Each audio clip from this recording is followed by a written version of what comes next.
দ্বাদশ জাতীয় সংসদের দ্বিতীয় অধিবেশন আজ শুরু হয়েছে।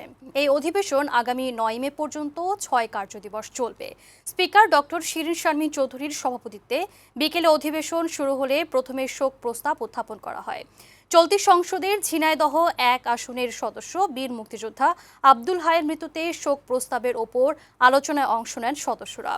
এই আলোচনায় সংসদ নেতা ও প্রধানমন্ত্রী শেখ হাসিনা বলেন, একসময় নির্বাচন প্রহসনের ছিল, সেই সময়ও বারবার নির্বাচনী জয়ী হয়েছেন আব্দুল হাই। এমন দক্ষ ত্যাগী নেতাকর্মীদের জন্যই দল আজ সফলভাবে দেশকে এগিয়ে নিতে পারছে। সাবেক 5 জন সংসদ সদস্য সহ আরও 15 বিশিষ্ট জনের মৃত্যুতে শোক জানিয়েছে জাতীয় সংসদ।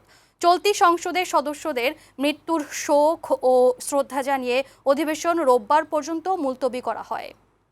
আমি আব্দুল হাইয়ের মৃত্যুতে গভীর শোক জানাচ্ছি, তার পরিবারের প্রতি আমার সমবেদনা জানাচ্ছি।